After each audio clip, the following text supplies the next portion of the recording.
السلام علیکم۔ کہانی نظروں میں محبت۔ شام کی نرم روشنی میں جب آسمان پر ہلکی سنہری لالی پھیل رہی تھی، احمد یونیورسٹی کے باغ میں بینچ پر بیٹھا اپنی کتاب پڑھ رہا تھا۔ ہوا میں پھولوں کی خوشبو گھل رہی تھی، مگر اس کی توجہ کتاب پر نہیں تھی، کیونکہ سامنے درخت کے نیچے ایک لڑکی بیٹھی تھی۔ اس کا نام ہنا تھا۔ وہ ہمیشہ خاموش رہتی، مگر اس کی آنکھوں میں عجیب سی بات تھی، جیسے کوئی چھپا ہوا سمندر۔ احمد اکثر کہتا یہ لڑکی بولتی کم ہے، مگر اس کی آنکھیں سب کچھ کہہ دیتی ہیں۔ ایک دن لائبریری میں اچانک دونوں کا آمنا سامنا ہوا۔ کتابیں گرتے ہوئے احمد کے ہاتھ سے نکل گئیں اور ہنا نے جھک کر ایک کتاب اٹھائی۔ ان کی نظریں ملی، چند لمحوں کے لیے وقت رک سا گیا ہو جیسے۔ احمد نے پہلی بار محسوس کیا کچھ باتیں نظروں کے بغیر بھی کہی جا سکتی ہیں۔ اس لمحے اس کی دنیا بدل گئی ہو جیسے۔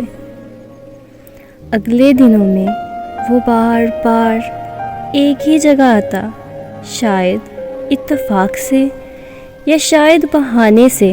ہنا بھی کبھی کبھار اس کی طرف دیکھ لیتی، مسکرا دیتی، پھر نظریں جھکا لیتی۔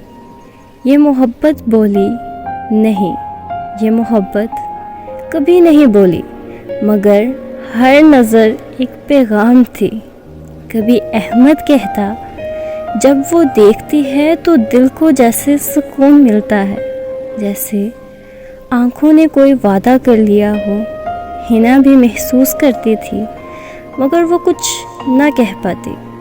شاید دل میں خوف تھا یا سماج کی دیواریں، مگر آنکھیں وہ کبھی جھوٹ نہیں بولتی۔ ایک دن اچانک ہنا یونیورسٹی نہیں آئی۔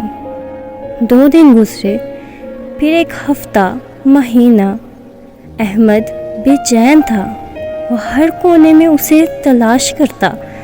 آخر کار کسی دوست نے بتایا کہ ہنا کا خاندان دوسرے شہر چلا گیا ہے۔ احمد کے دل میں جیسے خاموشی کی ایک صدا گونج گئی۔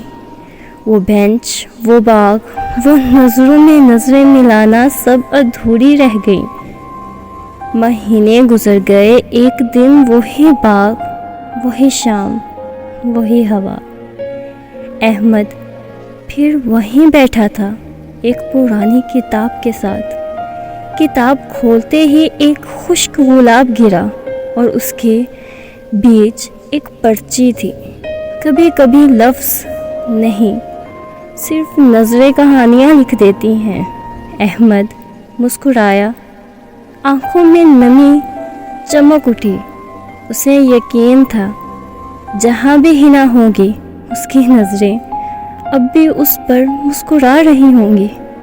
کبھی محبت کہنے کی نہیں، محسوس کرنے کی چیز ہے۔